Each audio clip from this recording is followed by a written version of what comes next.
wabarakatuh. Perkenalkan, nama saya Odian Alamsyah. Saya dari kelas 3A dengan NPM 7142300032. Di sini saya akan menjelaskan tentang prinsipal komponen analisis atau yang bisa disebut PCA, teknik reduksi dimensi untuk analisis data. Berikut kita paparkan di medium saya itu di Odian Alamsyah. Lanjut.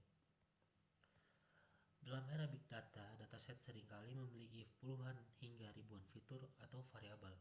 Semakin banyak fitur yang digunakan, semakin besar pula kebutuhan komputasi dan semakin tinggi resiko terjadi curse of dimensionality, yaitu kondisi ketika peningkatan jumlah dimensi menyebabkan model menjadi sulit dipelajari dan performanya menurun. Salah satu teknik yang paling populer untuk mengatasi permasalahan tersebut adalah Principal Component Analysis atau PCA. Apa sih PCA itu? PCA adalah teknik feature extraction yang digunakan untuk mereduksi dimensi data dengan mentransformasikan sekumpulan variabel asli menjadi sejumlah variabel baru yang disebut principal component atau komponen utama. Setiap komponen utama merupakan kombinasi linear dari fitur-fitur asli dan disusun sedemikian rupa sehingga mampu mempertahankan variasi informasi sebanyak mungkin dari dataset. Berbeda dengan fitur selection yang hanya memilih sebagian fitur asli, PCA menghasilkan fitur baru yang merupakan representasi dari seluruh fitur awal. Dengan demikian, informasi penting pada data tetap dipertahankan meskipun jumlah dimensinya berkurang. Tujuannya, pertama untuk mengurangi jumlah fitur pada dataset, kemudian meminimalkan kehilangan informasi selama proses reduksi dimensi, menghilangkan korelasi antar fitur, mempercepat proses pelatihan model machine learning, mengurangi resiko overfitting akibat banyaknya fitur, dan memudahkan visualisasi data berdimensi tinggi ke dalam 2 atau 3 dimensi. Cara kerjanya, PCA bekerja melalui beberapa tahapan berikut. Yang pertama, standarisasi data. Seluruh fitur dinormalisasikan agar berada pada skala yang sama. Tapi ini penting karena VCS sensitif terhadap perbedaan skala antar variabel. Kedua, menghitung metrik convariance. Metrik convariance digunakan untuk mengetahui hubungan atau korelasi antar fitur dalam dataset. Ketiga, menghitung eigenvalue dan eigenvector dari matriks covariance. Diperoleh eigenvalue dan eigenvector menunjukkan arah komponen utama, sedangkan eigenvalue menunjukkan besarnya variasi data yang dapat dijelaskan oleh masing-masing komponen. Yang keempat, mengurutkan komponen utama. Komponen diurutkan berdasarkan nilai eigenvalue dari sebesar hingga terkecil. Komponen dengan eigenvalue terbesar dianggap paling penting karena mampu menjelaskan variasi data yang lebih besar. 5. Memilih jumlah komponen. Dipilih sejumlah komponen utama yang mampu menjelaskan sebagian besar variasi data, misalnya 90% ataupun 95%. Keenam, transformasi data.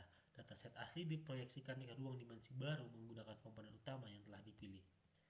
Berikut ilustrasi dari PCA. Misalkan sebuah dataset memiliki 5 fitur, yaitu X1, X2, X3, dan X4, serta X5. Setelah dilakukan PCA, kelima fitur tersebut dapat direduksi menjadi dua komponen utama, yaitu PC1 dan PC2, di mana PC1 yaitu principal komponen 1 menjelaskan variasi data tersebut terbesar, kemudian PC2 yaitu principal komponen 2 menjelaskan variasi terbesar berikutnya dan bersifat ortogonal, tidak berkorelasi terhadap PC1. Dengan hanya menggunakan PC1 dan PC2, sebagian besar informasi dari 5 fitur awal masih dapat dipertahankan. Kemudian variance explain. Konsep penting dalam PCA adalah explain variance, yaitu presentasi yang variasi data yang berhasil dipertahankan oleh setiap principal komponen. Sebagai contoh, komponen PC1 58% untuk explain variance-nya, PC2 24%, PC3 10%, PC4 5%, PC5 3%. Jika dipilih hingga PC1 dari PC2 dari PC1 ke PC2, maka total variasi data yang dipertahankan adalah 58% ditambah 24%, yaitu 82%. Artinya dua komponen utama sudah mampu merepresentasikan sekitar 82% informasi yang terdapat pada dataset asli.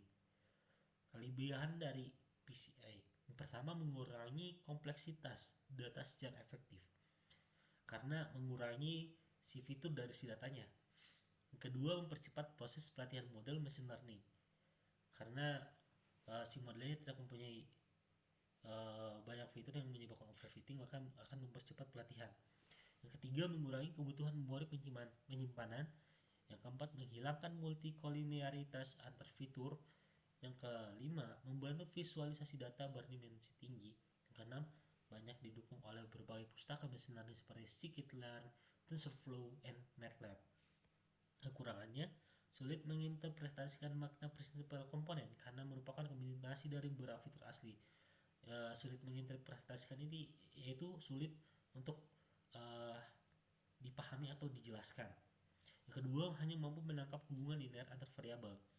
Yang ketiga, sensitif terhadap skala data sehingga memerlukan proses standarisasi. Yang keempat, tidak mempertimbangkan informasi label kelas karena merupakan metode unsupervised. Jadi untuk supervised ini tidak disarankan. Kemudian contoh penerapannya yaitu pada computer vision untuk kompresi dan pengenalan wajah, kedua bioinformatika untuk analisis data genom, dan lain-lain. Kesimpulannya, PCA merupakan salah satu metode reduksi dimensi yang paling banyak digunakan dalam analisis data dan machine learning. Dengan mentransformasikan fitur-fitur asli menjadi sejumlah komponen utama yang saling ortogonal, PCA mampu mempertahankan sebagian besar informasi penting sekaligus mengurangi kompleksitas data.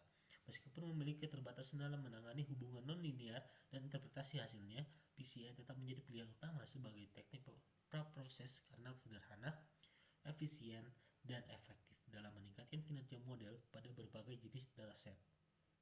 Mungkin sekian dari saya. Wabillahi taufiq walhidayah. Wassalamualaikum warahmatullahi wabarakatuh.